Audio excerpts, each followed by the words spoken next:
Muy bien. Queridos amigos, muy buena tarde o buena noche. Tengo aquí al otro lado del ordenador a alguien para mí muy especial. Es alguien a quien yo considero, sin lugar a dudas, un maestro, un hermano y un amigo, porque ha tenido la amabilidad de cederme su amistad. Se trata de Emilio Carrillo. Emilio, ¿cómo estás?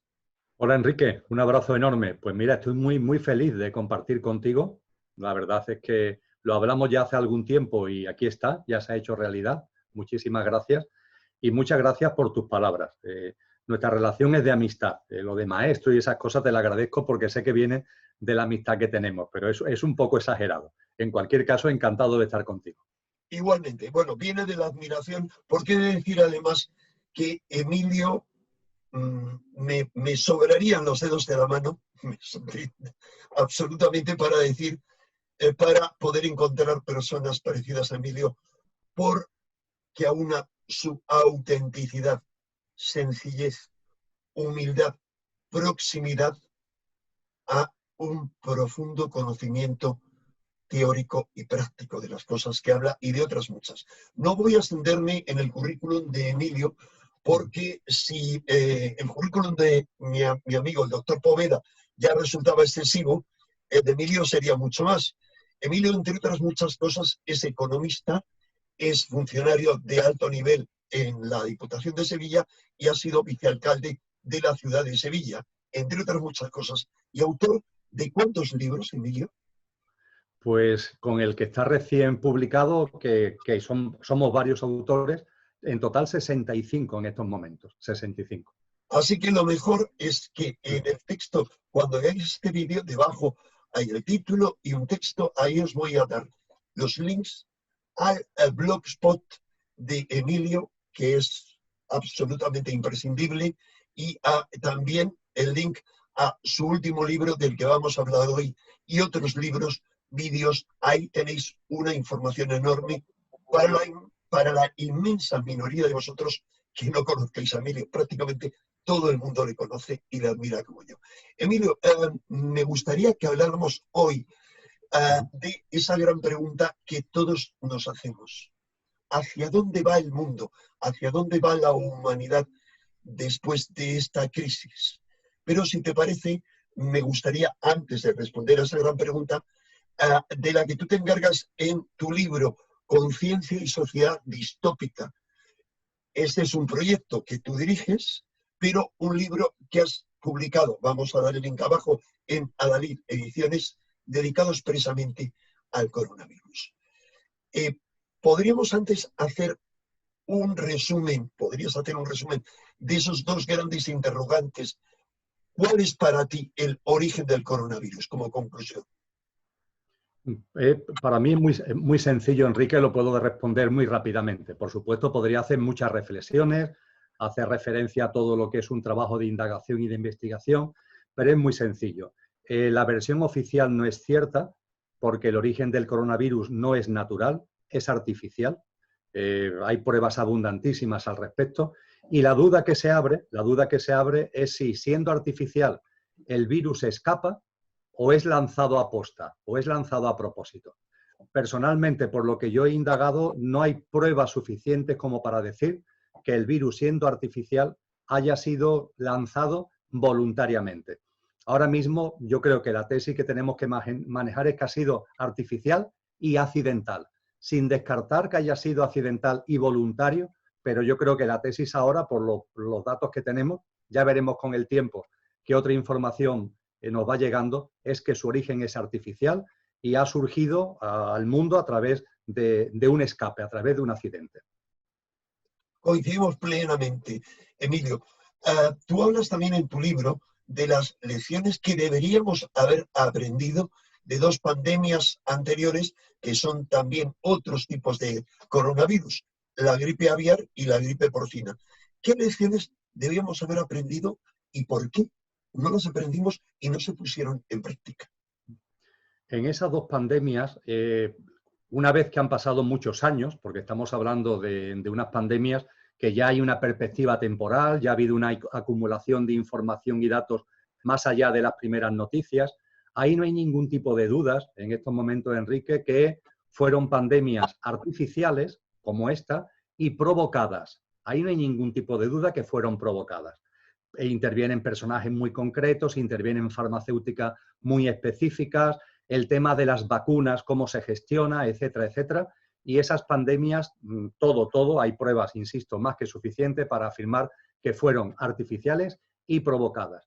Y lo que es más importante, porque viene como anillo al dedo a lo que estamos viviendo, es cómo esas pandemias se usaron por esos que tienen los hilos del sistema socioeconómico, por esa mano invisible, por esa tramoya que está detrás intentando controlar, dominar todo, se utilizaron como un ensayo de ingeniería social, a través fundamentalmente del miedo, de la incertidumbre y de la inseguridad.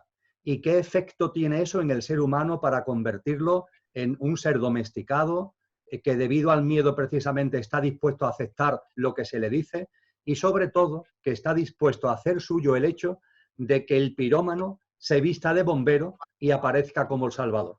Que esos mismos que provocan el incendio se quitan ya el traje de pirómano, se ponen el gorro de bombero y aparecen como salvadores. Esas pandemias, la de la gripe aviar y la de la gripe porcina, nos enseñaron mucho al respecto.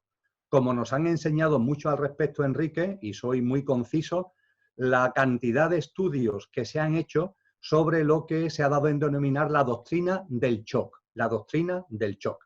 Hay un libro maravilloso de una periodista canadiense, Noemi Klein, que tiene precisamente este título, donde se hace un repaso no solamente a las pandemias, sino a otra serie de acontecimientos que provocan una convulsión social, un shock social muy potente, originando miedo, originando pánico, originando incertidumbre, y cómo eso, por esa mano invisible a la que he hecho referencia, se utiliza para dominar más, para controlar más y para implantar objetivos que de otra forma serían absolutamente imposibles. Cuando recogemos todo ese bagaje y lo aportamos a lo que estamos viviendo ahora, casa como un guante. Estamos viviendo lo mismo que ya se hizo con esas pandemias, que ya se ha hecho con otro shock, con la gran diferencia de que ahora, Enrique, es a lo grande. Es decir, estamos en un ensayo de ingeniería social a lo grande.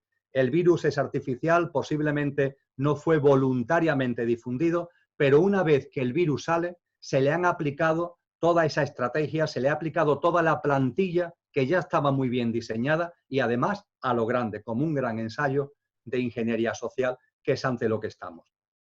Completamente de acuerdo, Emilio. Esos son los puntos de vista que yo mantuve ya desde finales de enero, cuando hablaba con Iker Jiménez del tema, y es interesante, coincidimos también en que es una aplicación a lo grande de la doctrina del shock, pero hemos hablado antes del origen artificial y a este virus se le denomina con más precisión SARS-CoV-2, síndrome agudo respiratorio severo.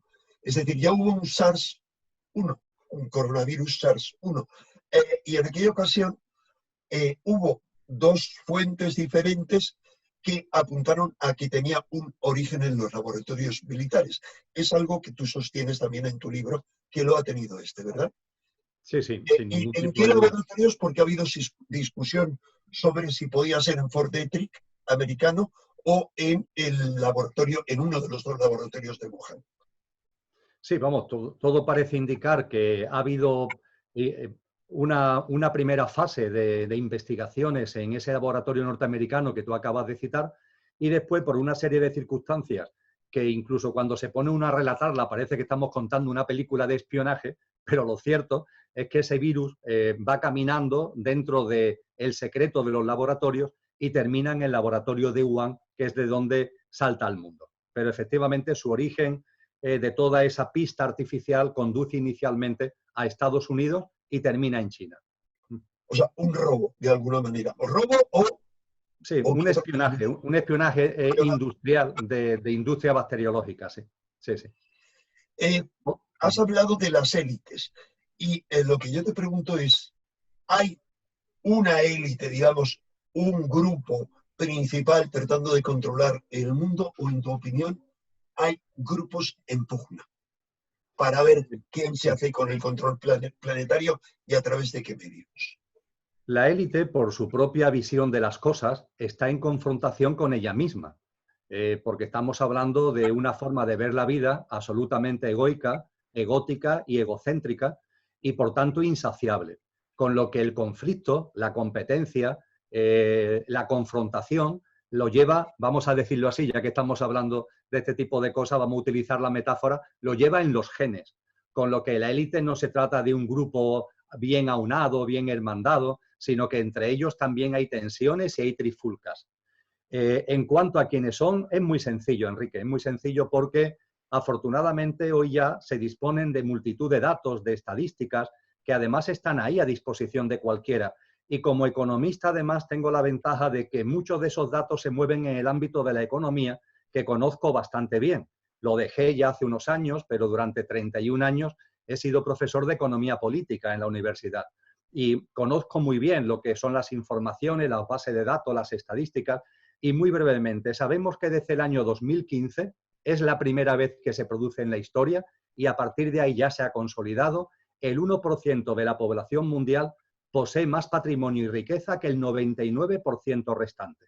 De los 7.800 millones de seres humanos que casi somos en el momento presente, el 1%, por tanto unos 75 millones de seres humanos, poseen más que los 7.700 millones restantes.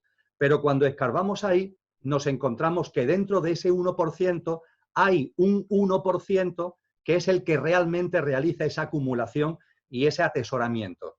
Y si investigamos y si indagamos, cosa que también es posible, en ese 1% de ese 1%, nos encontramos que hay redes accionariales, que hay clanes familiares, que hay cabezas de familias y cabezas de grupos accionariales, con lo que finalmente, Enrique, llegamos a un grupo de no más de varias decenas de personas.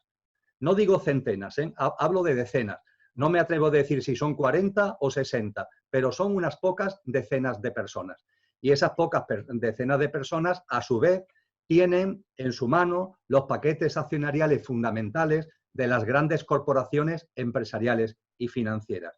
Y concluyo la respuesta a lo que me has dicho diciéndote que esas grandes corporaciones empresariales y financieras configuran el segundo gran hito histórico que estamos viviendo. Si el primero es que hay una minoría muy minoritaria que tiene más patrimonio, riqueza y recursos que la inmensa del resto de los seres humanos, el otro hito histórico es que han aparecido un nuevo tipo de imperios.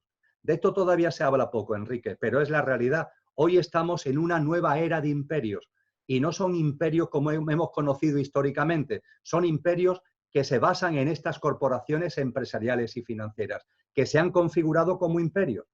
10 de estas grandes corporaciones, las 10 mayores, manejan más recursos que 184 países. En Naciones Unidas hay 193 países acreditados, más 2 observadores, la Santa Sede y Palestina. Pues bien, esas 10 grandes corporaciones manejan más recursos que 184 países y las 200 mayores corporaciones que hay en el planeta manejan el 75% de la economía mundial y no paran de crecer de forma y modo que se sabe ya que en torno al año 2025-2030 serán 150 corporaciones empresariales y financieras las que controlen el 85% de la economía mundial. Estos dos hitos, la acumulación por unas pocas decenas de personas de la mayor parte del patrimonio, la riqueza y los recursos del planeta, y el uso de estos imperios empresariales y financieros para plasmar ese dominio, unos imperios, unas transnacionales que se mueven por el mundo sin fronteras, sin barreras, imponiendo sus criterios, sometiéndose a los gobiernos, etcétera, etcétera. Esto configura la élite a la que cuando yo hablo de la mano invisible tengo como telón de fondo. Esa es la élite, Enrique, y tenemos mucha información sobre ella, afortunadamente, en estos momentos. No tengo ninguna duda y tengo una conciencia plena. Ahora, yo insisto un poco en la pregunta. Es decir, hay una élite, pero vemos que, por ejemplo, parte de esa élite apoya a los demócratas, es decir, a los Clinton, y otros apoyan a Trump. Y no en otros, no sé si los mismos. Te pregunto a ti como gran conocedor, no solo por tu currículum económico brutal, sino también porque te has enfrentado a la experiencia política, como entre otras cosas, como vicealcalde de Sevilla. Por un lado. Y por otro, sabemos que hay mucho interés económico en China, y en China como el gran imperio emergente del futuro inmediato. Te pregunto, ¿están en lucha, están en confrontación esas élites? Bien. ¿Y a dónde nos podría llevar esa confrontación? Perfecto. Sobre esto, curiosamente, hay mucho escrito históricamente. Es decir, no es algo que nos estemos planteando por primera vez, el hecho de que en la élite hay dos grandes tendencias, fundamentalmente dos grandes tendencias. Se me viene a la cabeza ahora, Enrique, un libro donde se recogen 5 conferencias que Rudolf Steiner, ese gran personaje del arranque del siglo XX, conferencia que dictó en el otoño del año 1917, fíjate, hace ya más de 100 años. Y ahí se hace un análisis de la élite que sigue siendo absolutamente válida en estos momentos. Él defiende la idea, como han defendido otras muchas personas que han profundizado al respecto, y yo también considero, yo también me mojo, porque yo también lo considero así, que en la élite, más allá de denominaciones, hay una parte de la élite que es caliente y una parte de la élite que es fría. Steiner lo llama a los luciféricos, a los calientes, y los arimánicos, a los fríos. En buena lid, sus parecidos son inmensos, porque lo que quieren es controlar, dominar, el poder absoluto, el desprecio a los demás seres humanos por completo porque nos consideran absoluto un rebaño de borregos que no merecemos ningún respeto. Es decir, tienen muchas similitudes, pero dentro de esas similitudes también tiene algo que los diferencia. Los calientes y los fríos. ¿Esto qué significa? Los calientes son muy dados a prácticas que tienen que ver con rituales, Enrique, con rituales. Consideran que en el esoterismo tienen también una fuente para aumentar su poder y tienen una fuente para también tener un crecimiento de sus propios poderes personales. Esta élite, contrariamente a lo que la gente puede pensar, no es atea, ni es agnóstica, tiene creencias. Lo que ocurre es que sus dioses, las figuras a las que adoran, son satánicas.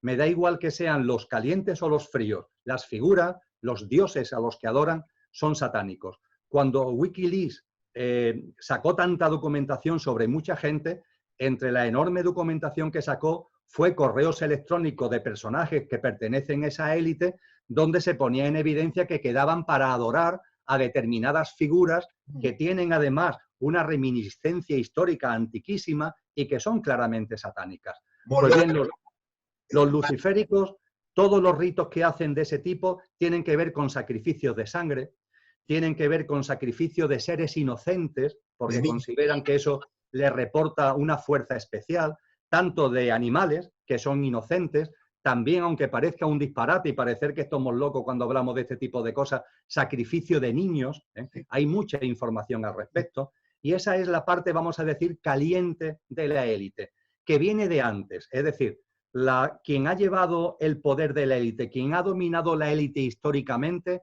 es esta élite luciférica o caliente a la que he hecho mención. Y frente a ello hay otra élite que es fría. Yo diría que esta élite fría es más coherente con los postulados de la religiosidad, de esa espiritualidad satánica que defienden. Y esa élite fría es la que está cogiendo ahora cada vez más poder. Y estamos en un punto álgido de esa confrontación, Enrique. Y la élite fría se puede entender muy bien porque, como es fría, lo que quieren bajo todos los conceptos es utilizar dos grandes factores, el distanciamiento social y las tecnologías.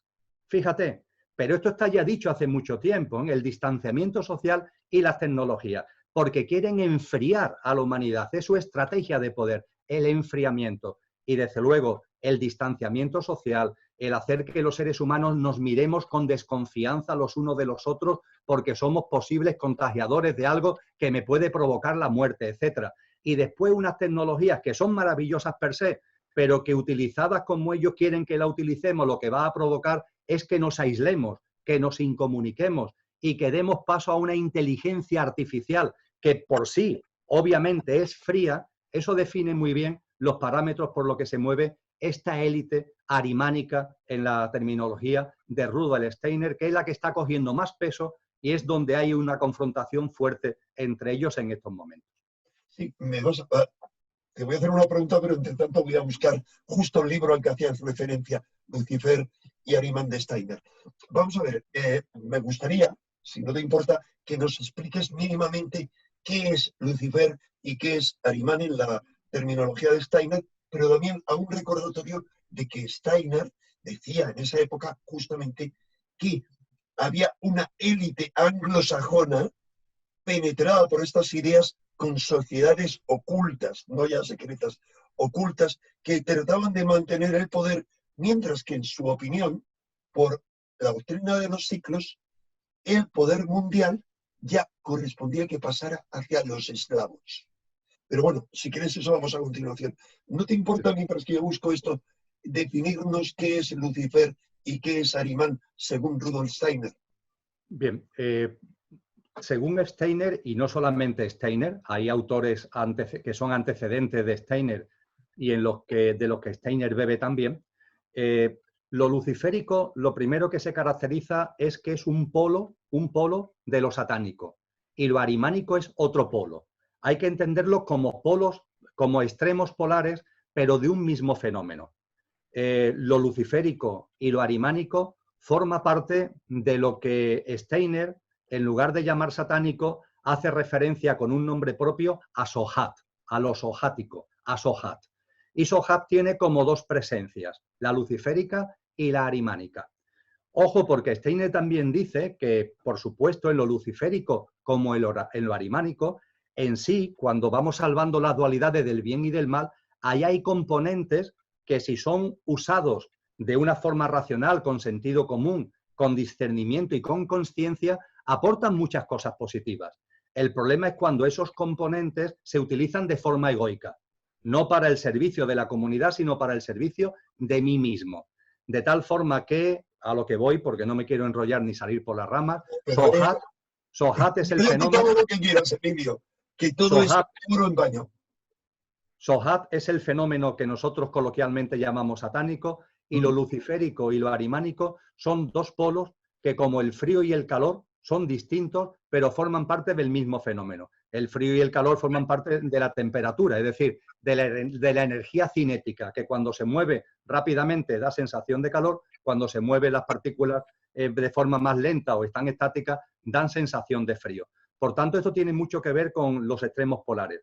Y es, por tanto, el calor es lo luciférico, el frío es lo ahrimánico, en su forma de ver la vida, en su forma de implantar el poder, en sus estrategias de control y de manipulación. Lo luciférico utiliza lo caliente y lo ahrimánico utiliza lo frío. Repito que todo lo que tiene que ver con la inteligencia artificial y con el distanciamiento, con la incomunicación, eso tiene mucho que ver más con lo ahrimánico, y es cierto que la evolución tecnológica le ha abierto puerta a lo ahrimánico que antes no tenía.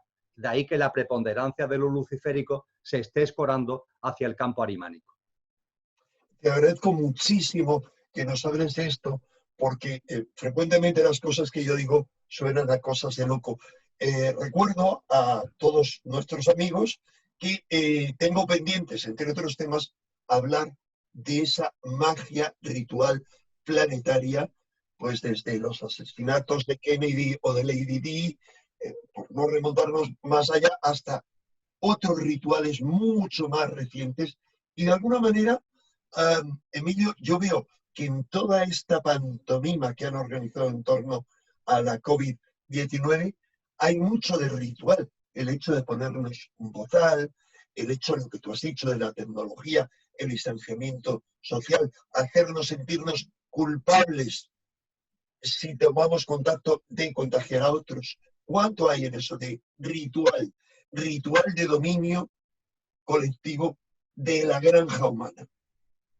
Siempre que la espiritualidad, indiferentemente de que sea una espiritualidad elevada o sea una espiritualidad hacia el inframundo, que sea una espiritualidad para sacar lo mejor o sea una espiritualidad centrada en lo egoico, en la soberbia y en el orgullo, siempre da igual, la espiritualidad tiene un riesgo, que es el dogmatismo.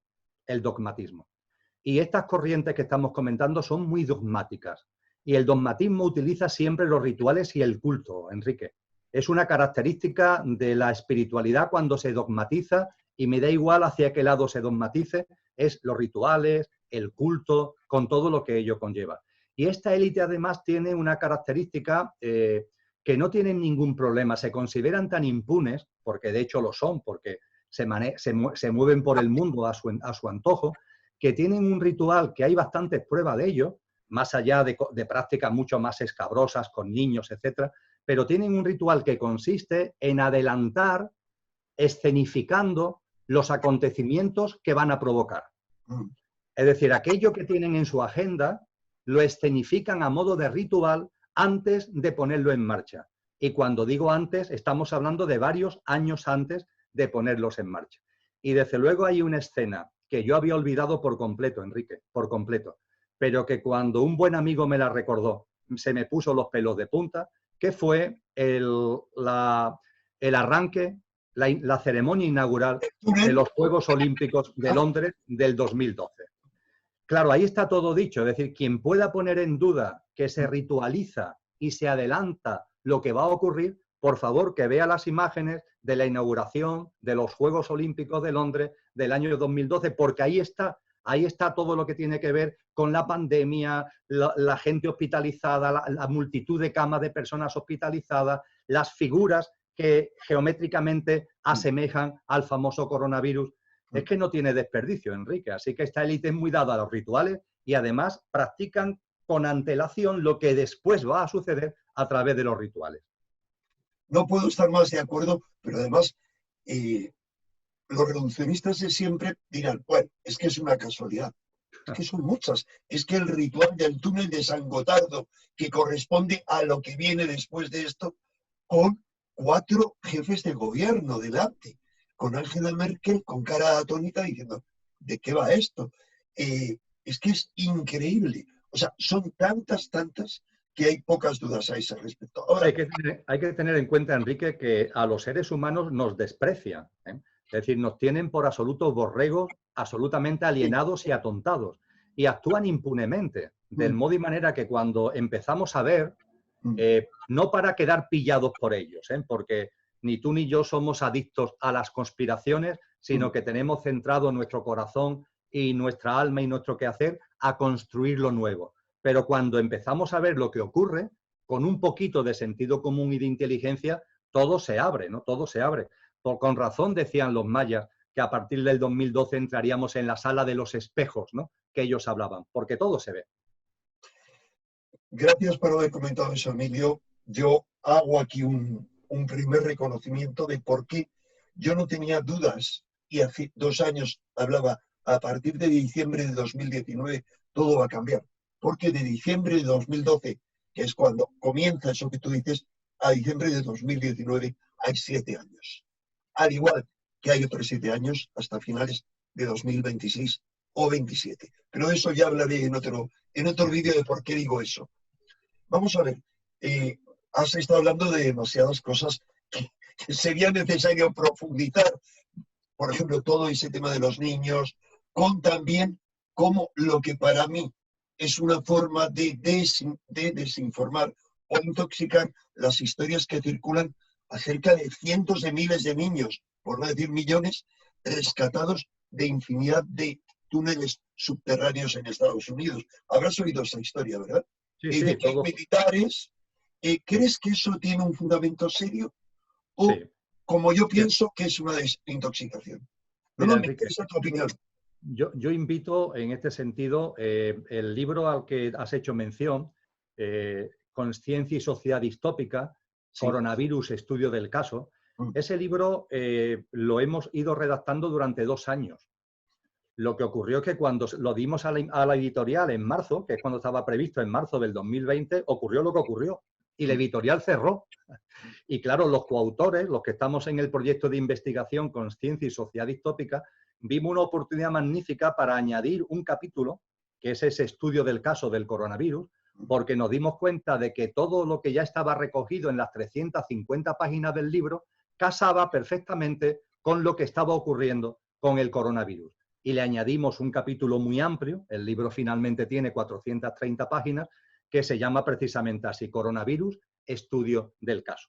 Pues bien, en ese libro, en la parte que tiene que ver con espiritualidad, en la parte que tiene que ver con medio ambiente y ecología, con la parte que tiene que ver con política y economía, se recogen cosas de las que estamos aquí hablando. Y en particular, yo invito a que vayan las personas que estén más interesadas, Enrique, que acudan a la web del proyecto, a la que se puede acceder libremente. La web del proyecto... Debajo del título de este vídeo, ahí tienen que pinchar, van a encontrar todo detallado. Que es sociedaddistópica.com. Es así de sencillo, sociedaddistópica.com. Y que se vayan, ahí está todo clasificado, todo, hay más de 100 autores, 160 trabajos maravillosamente documentados de estos 100 autores, todo de reconocidísimo prestigio, y hay unas pestañas arriba donde hay por temas, ¿no? Cultura y educación, ecología y medio ambiente, economía, salud, política, tecnología, espiritualidad, pero hay después otra pestaña que pone autores. Invito a que entren en autores, ahí se van a encontrar 100 personas de las que se han recogido aportaciones para esta web y que se vayan en concreto a un autor que se llama Manolo López Arrabal Manolo, porque Manuel López Arrabal es un investigador de primer nivel, lo conozco personalmente y pongo la mano en el fuego por su coherencia, por su exactitud, por su rigurosidad, por su ausencia absoluta de buscar nada para él, ni en términos de ego, ni en términos de dinero, para nada.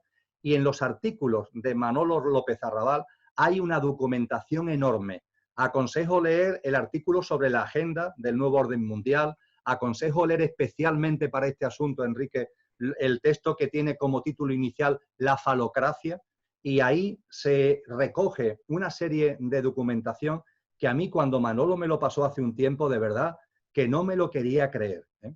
Pero había algo en mi interior que me decía, es que pueden llegar a hacer esto. Es decir, en la psicopatía en la que viven, en el absoluto egocentrismo y egoísmo en lo que viven, pueden haber derrapado tanto como para llegar a esto. Y efectivamente, Enrique, no es un tema del que a mí personalmente me guste hablar, pero efectivamente es así. Y además, yo te agradezco que seas tú quien nos hablas de esto por la inmensa credibilidad que tienes para mí y para la mayoría de los amigos que siguen este canal y la mayoría que te conocen.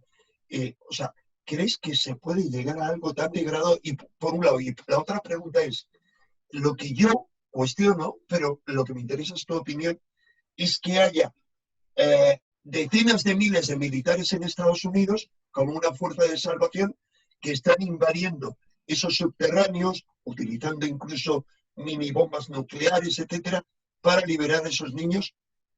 ¿Tú eso le das validez, aunque no haya salido en la prensa? Ciertamente le doy credibilidad, Enrique, le doy credibilidad. Obviamente, como hemos comentado sobre otro asunto, no tenemos ni la documentación ni la información suficiente como para poderlo afirmar de manera categórica. Podemos afirmar de manera categórica que el virus es artificial. Eso lo podemos afirmar de manera categórica. Pero hay otras cosas que no podemos afirmar de forma categórica. Pero creo que ese tipo de informaciones tiene bastante credibilidad. Pero entendiendo lo siguiente, Enrique, porque creo que no es algo que deba dejar en el tintero. Estamos en un mundo que está bajo el dominio y el control de esta élite, un sistema socioeconómico, político, institucional, tecnológico, etcétera, que está colapsando, que se está ya agotando, se ha agotado y se está cayendo. A mí me gusta decir que esta casa es una ruina y es una ruina desde los cimientos. Y que lo que tenemos que hacer es, dándonos cuenta que esta casa es una ruina desde los cimientos, poner lo mejor de nosotros mismos, no a querer reformar o rehabilitar esta casa, que es absurdo porque se está cayendo desde sus cimientos, tampoco enredarnos demasiado en el por qué los cimientos están cayendo y qué pasa esto, qué pasa aquello, porque entonces nos hacemos adictos a las conspiraciones, poner toda nuestra energía y nuestra conciencia a construir la nueva casa. Y ojo, esa nueva casa, Enrique, la tenemos que construir nosotros. Ni nos la van a construir extraterrestres, porque hay gente que se da cuenta que la casa se está cayendo, que necesitamos una nueva casa y dicen, Que me la construyan. ¿Y me la construyan quién? Los extraterrestres, por favor. No. Nadie va a venir de otro mundo a construir a la humanidad la nueva casa. Es una tarea que nos corresponde. Y a lo que voy, tampoco la élite.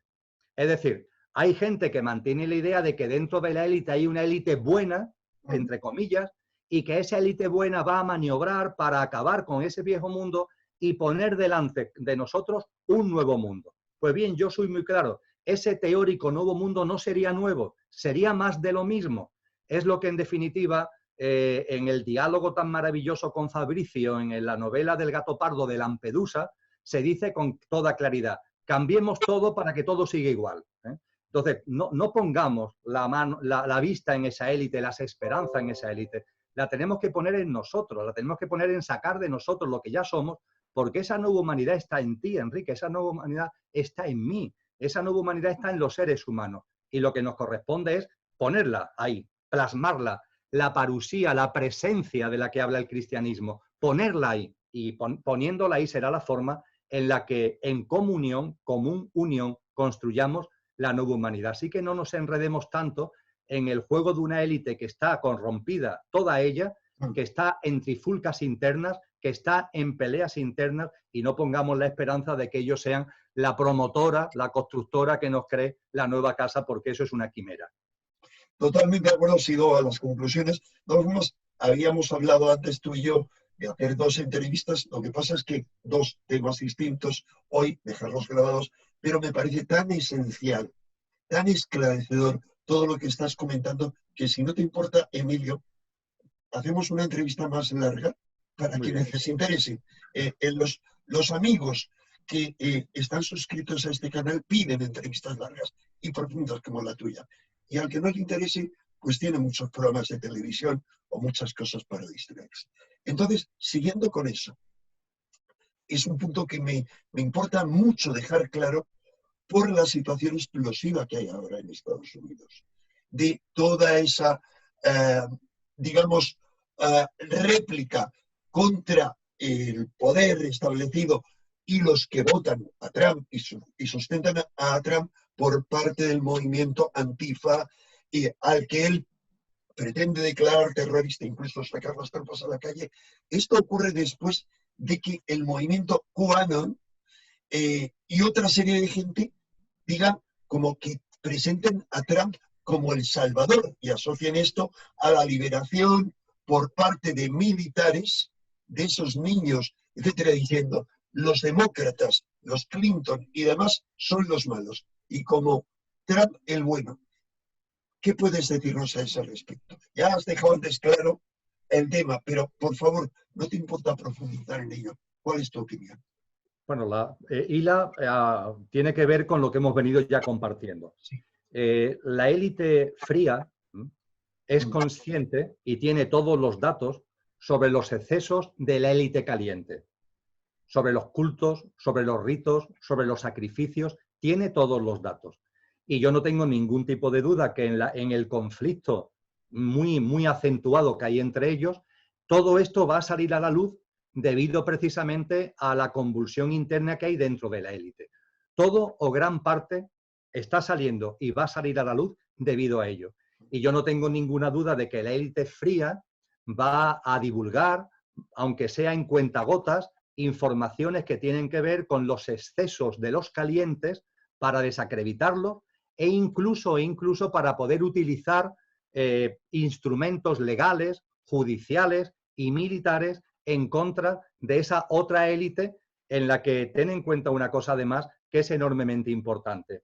Con la crisis financiera y bancaria del 2008 y años siguientes, eso fue realmente, desde el punto de vista de la economía, un auténtico golpe de Estado económico a nivel mundial, con el que la élite ya se hizo con lo último que le quedaba, que eran las haciendas públicas.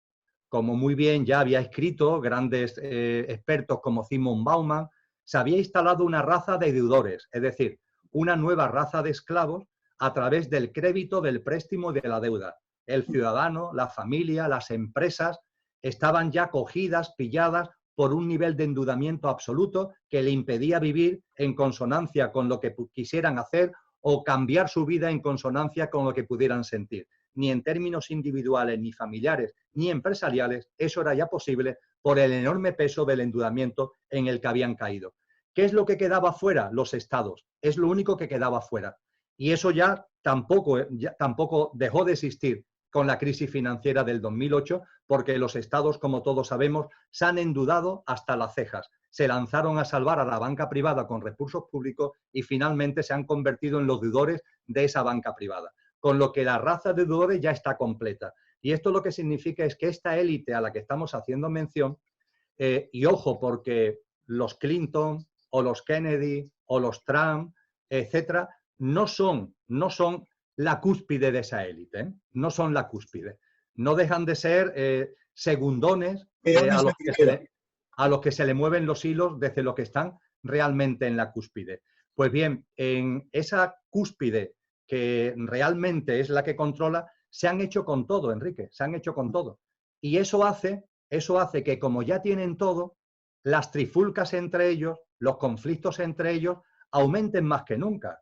Porque si somos 40 y ya tenemos todo lo que hay en el mundo, y dicho coloquialmente, ya le hemos robado la cartera a todo el mundo, ciudadanos, familias, empresas y estados, ahora para seguir aumentando, y no pueden evitarlo porque son insaciables, para seguir aumentando mi poder, mi presencia, mi patrimonio, mi riqueza, etcétera, no tengo otro remedio que quitárselo a alguno de los otros 40.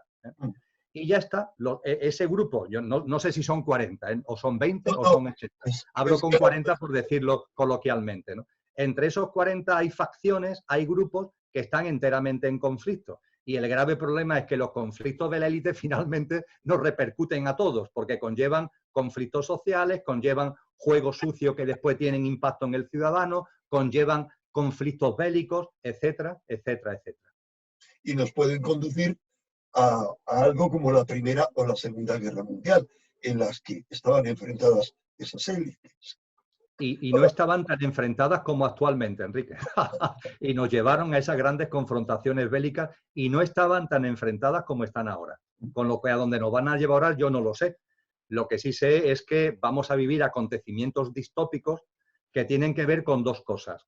Primero, perdón, definimos un poco distópico, ejemplo 1984 o Un Mundo Feliz. Sí, lo distópico es todo lo que tiene que ver con lo que a nivel personal es el sufrimiento. Lo que San Juan de la Cruz llamaba las noches oscuras, ¿no? que vivimos los seres humanos. Cuando hablamos de una persona, hablamos de nuestro sufrimiento, del fallecimiento de un ser querido, de una enfermedad que se nos viene encima, de una ruptura traumática de pareja. Pues bien, cuando hablamos de humanidad, hay también una distopía, y la distopía son esos acontecimientos que nos afectan a todos y que originan dolor y sufrimiento a escala generalizada, provocando una humanidad sufriente, una humanidad alienada y una humanidad que no tiene nada de ejemplar. Todo lo contrario a la utopía, ¿no? Que es una humanidad ejemplar, ¿no? Entonces, la distopía se manifiesta a través de acontecimientos distópicos. Y esos acontecimientos distópicos tienen dos grandes fuentes. Primera, las que vienen de su estrategia, es decir, la élite en su agenda, provoca acontecimientos distópicos porque forman parte de lo que hace ya un rato hablábamos de la doctrina del shock. Provocan acontecimientos que a la gente nos nubla la vista por el miedo, por la inseguridad y por la incertidumbre, que es el gran caldo de cultivo para que le permitamos al bombero, como también decíamos anteriormente, al pirómano, vestirse de bombero. Pero junto con esos acontecimientos distópicos que forman parte de su agenda, también vamos a vivir acontecimientos distópicos que forman parte del conflicto entre ellos. No ya de una agenda planificada y estratégicamente diseñada e implementada, sino que van a surgir de los conflictos que entre ellos ya se están dando y se van a seguir dando cada vez con mayor virulencia. Claro. Perdóname que profundice un poco en esto, aunque lo esencial es lo que nos has citado antes, pero como tenemos todavía un rato, y es qué es lo que podemos hacer. Pero antes de profundizar en eso, en cuanto a esa distopía, ese modelo que se pretende implantar ya, que cada vez está más cercano, ¿qué crees tú que puede ocurrir próximamente en esa confrontación entre Estados Unidos y China por ver quién logra el dominio y quién se instala como el imperio global planetario. Por supuesto, con las élites detrás apoyando. ¿Cómo ves tú esa situación? Por tu experiencia como economista, como político retirado, con esa visión global y muy bien informada que tienes. Sí, lo primero es una llamada, y yo sé que todavía nos resulta complicado, pero es una llamada a ir dejando las banderas nacionales como, como la razón de lo que está ocurriendo. Aquí no hay un conflicto entre China y Estados Unidos, eso no existe. Hay un conflicto dentro de la élite y la élite, depende del grupo del que se trate, tiene una mayor presencia, un mayor protagonismo en lo que nosotros ubicamos con territorios y ubicamos como países. Pero realmente lo que hay son unos nuevos tipos de imperio, que son las corporaciones empresariales y financieras, y la élite que está detrás de esos nuevos imperios. Pero bueno, no obstante, para entendernos, podemos hablar todavía en términos antiguos, hablando de países.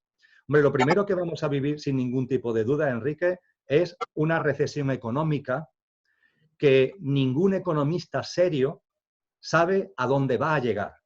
Pero es la primera vez que todos los economistas estamos de acuerdo en que algo muy gordo va a ocurrir. Exactamente cómo se va a plasmar, hay distintas versiones, distintas teorías, cómo va a ir en lo que seguimos llamando países, cómo se va a materializar en cada país. No sé, en España, por ejemplo, Santiago Niño pues dice que tendremos una intervención, ¿no?, de la Unión Europea, aunque no se le dé ese nombre, tendremos una intervención en el próximo otoño. Yo la verdad es que personalmente coincido bastante con la idea de que España va a ser intervenida, aunque no se le dé ese nombre, dentro de no muchos meses. Pero bueno, ahí puede haber distintas opiniones, ¿no? Pero lo que no hay ningún tipo de duda entre los economistas que estudian la realidad actual, no los que se dedican a otra cosa, es que estamos a las puertas de una hecatombe económica que no estamos en condiciones de predecir en su intensidad por lo enorme que va a ser, por lo enorme que va a ser. Veníamos ya de antes de un sistema financiero que todos sabemos que es una falacia, un dinero, billete que no tiene ningún respaldo, pero un sistema monetario que fundamentalmente se basa en el dinero virtual, que en economía se llama el dinero bancario, que es el dinero que crean los propios bancos a través de sus apuntes contables, que eso sí que ya es lo más virtual de lo virtual. Entonces, la caída de todo ese sistema puede ser tremenda, unido al hecho de que esa élite que estamos ubicando con China y Estados Unidos, en sus trifulcas van a intentar volver a técnicas de proteccionismo comercial que van también a incidir negativamente en el devenir de la economía mundial. Así que lo primero que podemos ver en el escenario es un creciente acumulación de poder por parte de grandes corporaciones, un creciente desempleo, destrucción de pequeñas empresas y una situación de empobrecimiento general, tanto en términos puramente pecuniarios como en términos de derechos laborales y de derechos económicos en sentido estricto. Y eso además a nivel mundial, plasmándose en cada país con sus propias connotaciones, pero a nivel mundial. Y a partir de ahí, y aquí entramos en un campo donde nos vamos ya apartando de el tanto por ciento con el que podemos asegurarlo, porque la recesión económica a la que estoy haciendo referencia, el porcentaje de que ocurra no es del 100%, pero es muy alto. Ahora, si damos un paso más, disminuye la probabilidad, pero sigue siendo muy alta. Es un acontecimiento bélico como no hemos conocido en mucho tiempo. Es decir, hemos conocido conflictos bélicos locales de cierta potencia, ¿no? De hecho, el Oriente Medio es un conflicto que se viene reproduciendo y retroalimentando permanentemente. Yo creo que se puede barruntar que en torno al 2023, 2022, nos pondremos a las puertas de un gran conflicto bélico que yo no sé si será una guerra mundial de la tipología de las que vivimos en el siglo XX, pero va a ser un conflicto bélico muy potente, enormemente potente, Enrique. Coincidimos plenamente, incluso casi hasta la fecha, para mí 2023-24. Pero hay mucho más detrás de todo esto. Yo tengo necesariamente que hacerte una pequeña llamada a la situación local, aquí nacional, que en este país, como en otros, estamos viviendo. Vemos esa confrontación en Estados Unidos que parece como la mecha de una futura confrontación civil. Pero a mí me preocupa gravemente lo que ocurre aquí en España, no en el ámbito de la política parlamentaria, sino en la calle, la crispación tremenda que hay a todos los niveles. No ya a favor de gobierno, oposición, pero como muy radical, sin aceptar críticas al gobierno y críticas a la oposición, sino más allá de eso, basta que yo publique algo ajeno, que tomo de algún lado y sin ningún comentario lo coloque en mi Facebook, que es una crítica a las mascarillas, cuando yo he dicho siempre que hay que tomar medidas, que hay que protegerse, para que se me lanzan casi a sacarme los ojos diciendo que cómo puedo decir esas insensateces. Por algún comentario crítico que hice en el pasado cuarto milenio, ya lo han sacado varias veces a reducir, se me ha calificado de neonazi. Es decir, es una sociedad loca, desquiciada. Algunos, por cosas que tú has dicho aquí, podrían decirte lo mismo.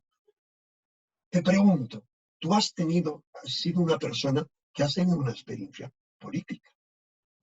Corrígeme si me equivoco, a raíz de muchas cosas, de una experiencia transformadora en tu vida, pegaste un cambio radical. ¿Qué puedes decirnos a todos sobre esta situación actual que puede ir a más? Sí, efectivamente, Enrique, yo durante muchos años tuve una actividad política siempre compatibilizada con otras cosas, con la actividad docente, con trabajo de cooperación al desarrollo en muchas partes del mundo, pero sí, tuve una actividad política. Y con tu apertura a otras realidades. Y a otras realidades, efectivamente. Y a partir de un momento determinado, que fue el año 2008, decidí dejarlo. Sencillamente porque lo hice además con agradecimiento, porque me permitió aprender mucho, conocer muchas cosas, pero simplemente ya no casaba con lo que en mi interior bullía y sentía.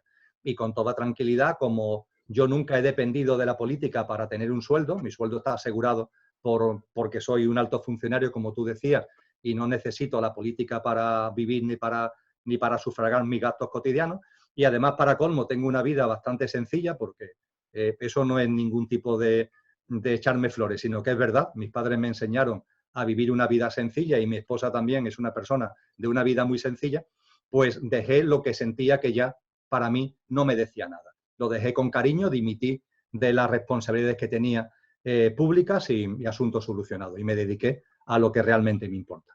Entonces, has tocado un tema, Enrique, que es crucial, porque creo que se entiende bien el que el pirómano se viste de bombero, ¿verdad? Creo que se entiende bien. Y muchas personas que nos estén escuchando, viendo la realidad, pueden decir, mira, pues es verdad, ocurre y ha ocurrido con frecuencia que suceden determinadas cosas que no tenemos muy claro que sean casuales porque pueden ser provocadas y aparecen una serie de personajes que se plantan como salvadores y que al final son los que se llevan la sardina con ellos porque se llevan el gato al agua porque salen con sus intereses para adelante. Bueno, pues algo que es igual de obvio, pero que cuesta más trabajo entenderlo porque estamos emocionalmente más pillados, es que las trifulcas de partido son una manera de tenernos entretenidos. Es decir, las trifulcas políticas partidarias, las trifulcas de pretendidas ideologías que realmente no tienen proyecto ideológico ninguno detrás, porque no tienen propuestas fundamentadas de ninguna manera y que cuando se escarba es simplemente bla, bla, bla, bla, bla, bla, pero nos pillan emocionalmente. Nos pillan emocionalmente como nos pillan los equipos de fútbol. Y yo soy del Madrid, estoy en contra del Atlético de Madrid, soy del Betis y el Sevilla y tenemos trifulca. Vamos a ver, por favor, vamos a parar un poco, vamos a darnos cuenta de que esos personajillos, lo digo con el mayor respeto, digo personajillos para diferenciarlo de los personajes de la élite. La política española no tiene ningún miembro de la élite, ni siquiera son peones de primera o segunda fila de la élite. Estamos hablando de peones de la 10ª fila de la élite, vamos, que la élite ni se ocupa de ellos, es que ni los tiene en consideración, ¿no? Entonces, todo lo que aquí estamos viviendo de unas trifulcas, de unas peleas, son ni más ni menos, y lo digo con toda claridad, las estrategias de los partidos políticos para mantenerse, primero como partido, porque los partidos tienen un primer objetivo, yo eso lo conozco perfectamente, que es el mantenimiento del partido, cosa que también, por cierto, le pasa a la Iglesia Católica, el mantenimiento del partido, y a partir de ahí, del mantenimiento del partido, la mayor cuota de poder posible, porque si hay una mayor cuota de poder, todos los que estamos ahí tenemos también acceso a una mayor cuota de riqueza, de influencia, de tráfico de influencia, de hacer favores, etcétera, etcétera. Entonces, cuando yo esto lo he vivido tan en primera mano, Enrique, lo vi con tanta claridad, que fue cuando dejé por completo la actividad política. Te insisto con agradecimiento, porque entre otras cosas me sirvió para observar esto de una forma meridiana y absoluta, que ahí lo que hay son en juego intereses personales, que no hay ningún interés de proyecto, que es mentira. Pero es mentira lo de los unos y es mentira lo de los otros. Y lo que es absurdo es que, como si estos personajillos, porque no dan más de sí, fueran grandes flautistas de Hamelin, nosotros nos pongamos detrás de ellos tontamente, unos detrás de uno, los que van vestidos de no sé qué color, otros detrás de otros, los que van vestidos de no sé qué color, y nos peleemos entre nosotros, en lugar de abrir nuestra mirada, en lugar de abrir nuestra capacidad de análisis, en lugar de aumentar nuestra conciencia y en lugar de empezar a lo que de verdad toca, que es no seguir enredado en ese juego absurdo de los debates políticos, electorales, partidarios, que solamente hacen enfrentarnos. Es tan evidente que juegan con nosotros emocionalmente, con las banderas arriba, con las banderas abajo, la bandera de un color, la bandera de otro color, con las grandes proclamas, con la manipulación de la historia, con contar los acontecimientos como si fuera el Ministerio de la Verdad de Orwell, cambiando por completo la verdad en función de lo que a mí me interesa. Entonces, es tan obvio de que de ese juego, por sentido común, nos tenemos que salir y dedicar nuestras energías no a hacer de ratitas detrás de estos flautistas, sino a tomar conciencia y empezar con nuestra vida cotidiana, cada uno en su ámbito y en su escenario, a construir una nueva vida, la de cada uno, y un nuevo mundo como un proyecto de porvenir colectivo. Ahora, la gran pregunta ahí, Emilio, es, hablas de eso que no tengo ninguna duda, que es la visión que tenemos muchos, pero ¿crees que eso es posible sin el derrumbe del sistema actual? ¿Crees que hay alguna posibilidad real de iniciar un nuevo mundo sin que antes todo esto se derrumbe de alguna manera, como anuncia ese texto alquímico y mucho más que es el Apocalipsis? Sin todas esas convulsiones, solo cuando hay esas convulsiones, emerge, desciende en la tierra la Jerusalén celeste. ¿Cómo ves eso? Me gusta utilizar un ejemplo, un símil, para explicar lo que voy a responder. El símil lo hemos compartido tú y yo en nuestras conversaciones privadas. El símil es el de la rana hervida. La rana hervida, una rana, que es un maravilloso animal, por otra parte, me da un poco de no sé qué cada vez que pongo este ejemplo, ¿no? Pero ese maravilloso animal lo ponemos en un recipiente de agua, la rana está chapoteando tranquila, el recipiente lo ponemos en un horno, en un hornillo, y lo vamos calentando poco a poco y la rana muere hervida. No se da cuenta, no se da cuenta. Al principio está bien con el agua natural, el agua se va calentando y está bien porque, oye, pues está calentita, pero le entra un sopor. Y poco a poco ese sopor va pudiendo y finalmente termina muriendo hervida. En cambio, cuando a esa misma rana en el mismo recipiente con agua le damos calentones muy fuertes, las ranas brincan porque se dan cuenta que pueden morir hervidas. Bien, el sentido profundo, porque todo tiene un sentido profundo en la vida, todo tiene un porqué y un para qué. El sentido profundo y el porqué y para qué de cada nueva ola distópica, es decir, de cada nuevo hecho sufriente de la humanidad, el porqué y el para qué es ser un calentón para que cada vez más gente salte, como si fuéramos ranitas, para que cada vez más seres humanos, ante el nuevo calentón, ¡plac!, saltemos. ¿Saltar qué significa? Que tomemos conciencia.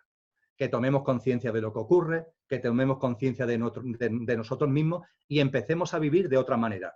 Tú tienes amigos, yo tengo amigos, que ese calentón distópico que fue la crisis económica que surgió a partir del 2008, cambiaron su vida y viven de una manera mucho más consciente. Abandonaron una adicción al consumismo, a lo material, y empezaron a encauzar su vida de una manera distinta.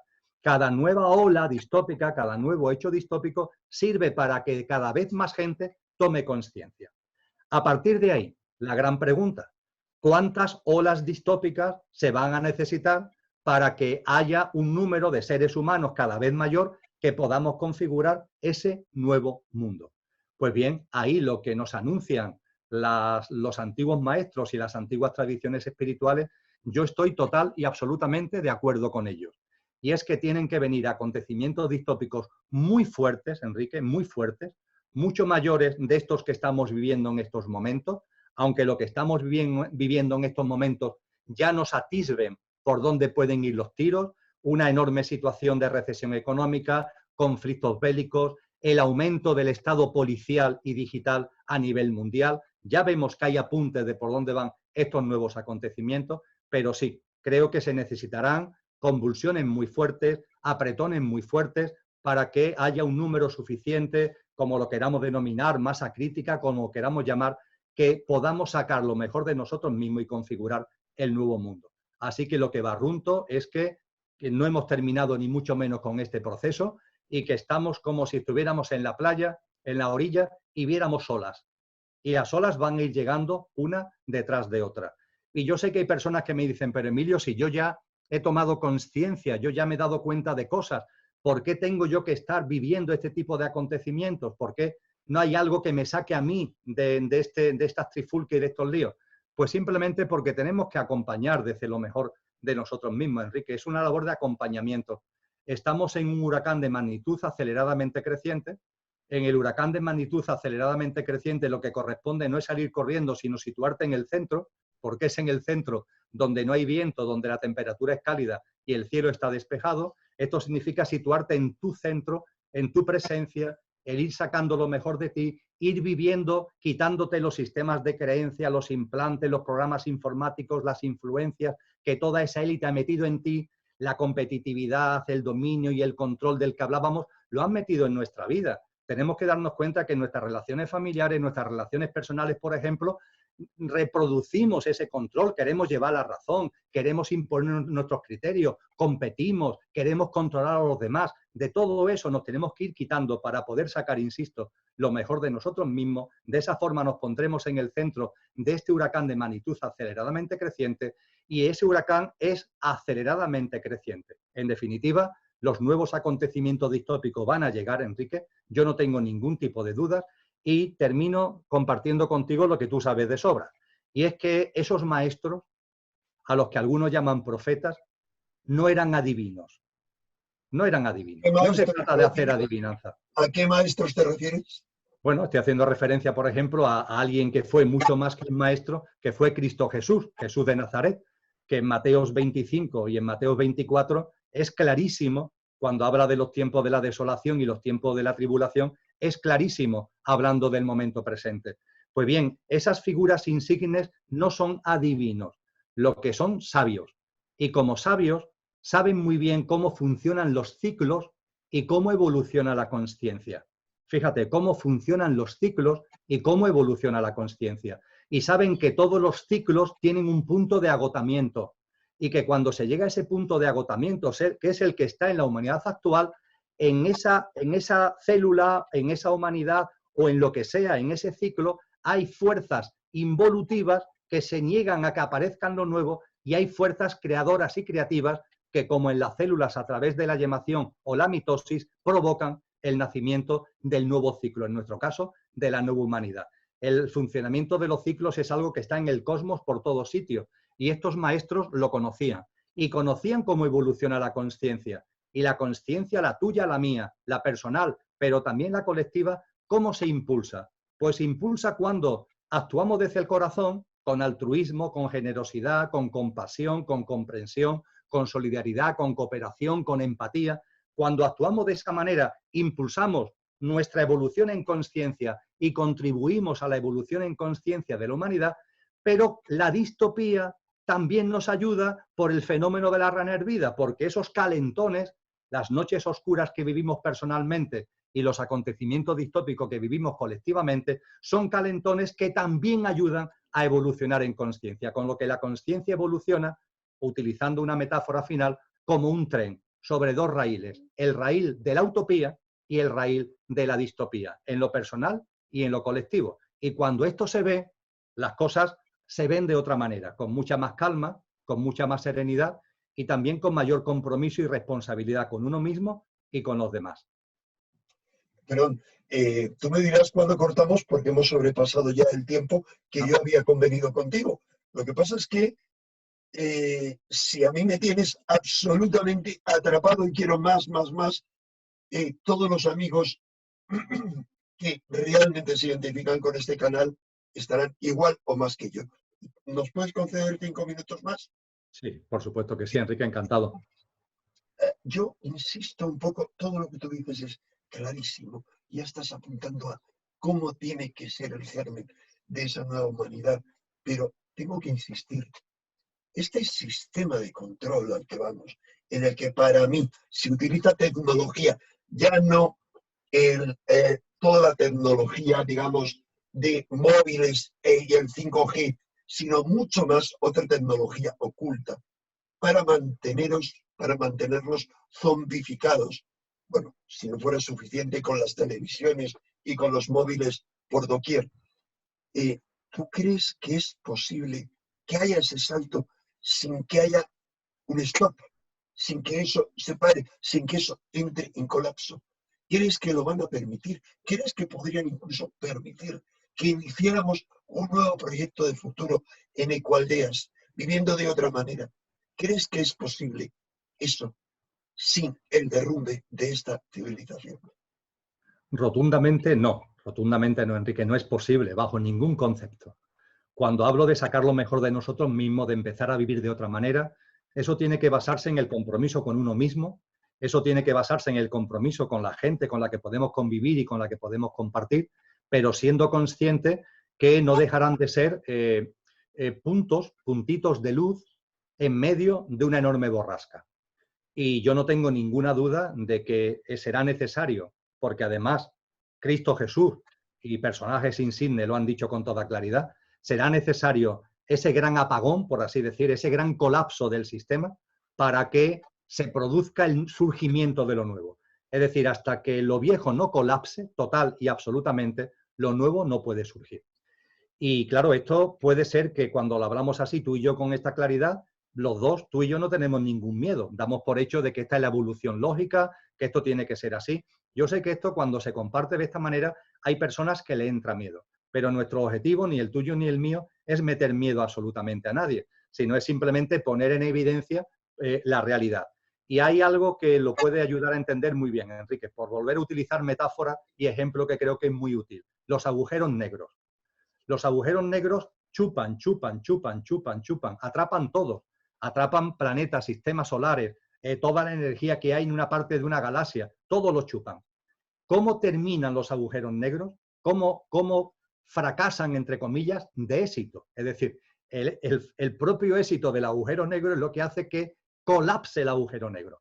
Yo estoy convencido que este sistema va a ir a más, que para nosotros lo que va dando de sí es sufrimiento y es dolor, pero para los que manejan el sistema, ese sufrimiento y ese dolor forma parte de su éxito, porque forma parte del caldo de cultivo que necesitan para tener cada vez un mayor dominio y un mayor control. ¿Qué es lo que ocurrirá? Que este sistema en un momento determinado se autodestruirá, como le ocurre a los agujeros negros, colapsará en él mismo, pero no porque fracase, sino en su éxito. Y ese colapsamiento yo no sé si lo veremos tú y yo en esta vida o no, no tengo ni idea, ni tampoco me interesa. Pero que ese sistema tiene que caer para que lo nuevo surja, sin ningún tipo de duda. Fíjate que hay ya científicos que nos están diciendo que ese fenómeno de los agujeros negros, que hasta hace no mucho era una teoría que ya se ha ido comprobando con la práctica, y ahora están dando un pasito más. ¿Qué funcionalidad tiene un agujero negro en el universo? Algo que chupa para finalmente colapsar en el mismo y, entre comillas, desaparecer de una forma muy rara. Pues ya se empieza a desvelar el hecho de que cuando un agujero negro de aquí, de esta parte del universo, absorbe, al colapsar, a través de una especie de agujero de gusano, termina generando un vórtice de energía aquí, en el otro confín del universo, mucho mayor a lo que ha absorbido aquí. Y el surgimiento de muchas galaxias, puede ser que la nuestra, que tiene un agujero negro en el centro, Sagitario A, se deba precisamente a eso, a un agujero negro que estaba en otro confín del universo, que colapsó sobre el mismo y que provocó en el otro extremo del universo el surgimiento de una nueva galaxia. Este sistema va a colapsar sin ningún tipo de duda, va a colapsar dentro de la dinámica que para élite es un éxito, porque es irse saliendo con la suya, también con sus trifulcas a las que hemos hecho referencia, y cuando el sistema colapse, cuando el sistema se haya demolido, será cuando, con la semillita humilde y modesta que hayamos puesto, podamos generar esa nueva humanidad, porque la generaremos además desde lo que realmente somos, Enrique, desde lo que realmente somos. No desde nuestro aspecto efímero, no desde Enrique y Emilio, no desde que lo que terminará sus días en el cementerio o en el crematorio, sino que lo estamos generando desde nuestro verdadero ser, que ahí el tiempo no existe y, por supuesto, la muerte tampoco. Más clarividente, más completa, más global no puede ser la visión que nos estás dando, Emilio. Por último, para concluir, sintetizando lo que ya has dicho, ¿qué podemos hacer cada uno de nosotros para convertirnos en semillas de esa nueva humanidad que, como tal, yo veo también forjada por todos esos niños mutantes que han venido apareciendo y que lo seguirán haciendo cuando no sean sometidos al sistema del control del rebaño? ¿Qué podemos hacer? Bien, responder a esa pregunta con un mínimo de rigor exigiría mucho tiempo, Enrique. Yo lo que invito, aprovechando la pregunta, ya que has tenido la amabilidad de poner ahí el enlace del blog que gestiono, Emilio Castillo Benito, esoblogspot.com, El cielo en la tierra, invito a que se entre ahí, que se entre en el blog. Arriba a la izquierda, lo que aparece es el número de visitas que tiene el blog, que va por 7 millones no sé cuánto, y inmediatamente debajo está el libro este del que hemos hablado, e inmediatamente después se puede descargar gratuitamente un PDF que tiene como título Disidencia Consciente. Y ese es un documento que escribí hará un mes y medio, de 12 paginitas, solamente tiene 12 paginitas. E invito a las personas que quieran ir al grano de lo que tú me acabas de preguntar, que se vayan a la página 7 o a la página 8 hasta el final, donde desmenuzo 20 botones de muestra de qué hay que hacer. 20 botones de muestra, que son 20 prácticas de vida. Porque esto no es teoría, Enrique. No estamos hablando de teoría. Estamos hablando de vivir de una manera distinta. Hemos hecho, en lo que hemos compartido, hemos hecho algún apunte. Una vida sencilla, una vida que se vaya saliendo de tanto consumismo, de tantos implantes raros que nos están metiendo. Pero ahí hago un desgrane de 20 prácticas de vida, 20 botones de muestra, que yo creo que sintetizan bastante bien los pilares fundamentales del qué hacer y de la práctica de vida consciente para vivir los acontecimientos actuales y los que van a venir con serenidad y conciencia y para ser semilla de la nueva humanidad.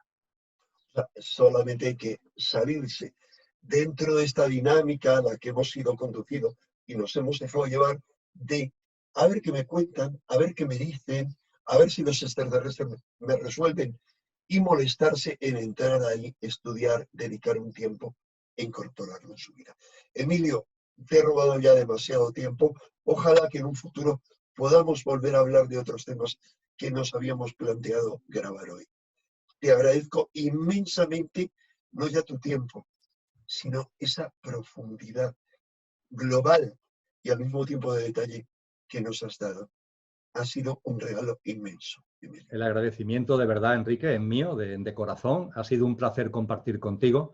Sabe que no solamente te tengo como amigo, sino que te admiro en muchas vertientes de tu ser aparente y de tu ser profundo. Te admiro mucho y ha sido, por tanto, un regalo de la vida el compartir esta horita aproximadamente contigo. Muchísimas gracias.